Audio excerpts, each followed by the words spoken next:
नमस्कार. मी तुम्हाला ऐकवत आहे भगवद्गीता. भगवद्गीतेतील अध्याय 2 सांख्ययोग, श्लोक क्रमांक 34.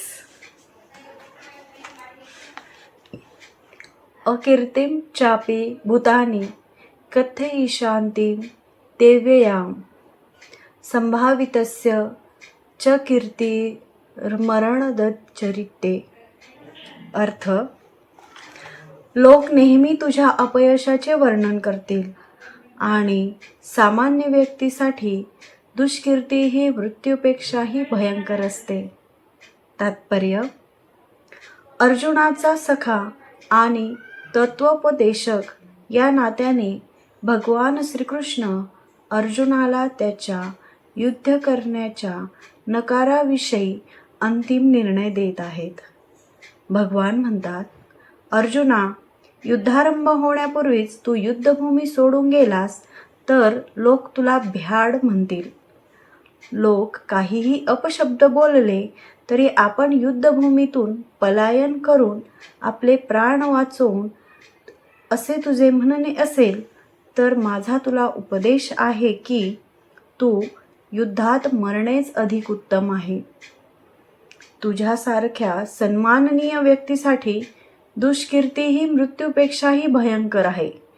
म्हणून प्राणरक्षणासाठी पलायन करण्यापेक्षा तू युद्धात मरण पावणे अधिक उत्तम आहे. यामुळे माझ्या मैत्रीचा दुरुपयोग करण्यापासून आणि आपली सामाजिक प्रतिष्ठा गमावण्यापासून तुझे रक्षण होईल. म्हणून अर्जुनासाठी भगवंताचा अंतिम निर्णय होता की युद्धामध्ये माघार घेण्यापेक्षा त्याने युद्धात मृत्यू पत्करावा. श्लोक क्रमांक 35. भयाद्रणावधू परतं मत्स्यन्ते त्वां महारथः येषां च त्वं बहुमतो भूत्वा यास्यसि लाघवम्. अर्थ: मोठमोठ्या महारथांनी, सेनापतींनी तुझ्या नावलौकिकाची आणि यशाची वाखाणणी केली आहे. त्यांना वाटेल की केवळ भीतीमुळे तू रणांगण सोडले आहेस आणि याप्रमाणे ते तुला तुच्छ समजतील. तात्पर्य: भगवान श्रीकृष्णांनी अर्जुनाला आपला निर्णय देणे चालूच ठेवले आहे. ते पुढे म्हणतात, तू असे समजू नकोस की दुर्योधन, कर्ण आणि इतर योद्ध्यांना तू आपले बंधू आणि पितामह यांच्याविषयीच्या करुणेमुळे रणभूमी सोडून गेलास असे वाटेल. त्यांना वाटेल की तू भयभीत होऊनच रणभूमी सोडून गेला आहेस. अशा रीतीने तुझ्या व्यक्तिमत्वांविषयी त्यांना असाच आदर सर्वथा धुळीत मिसळून जाईल.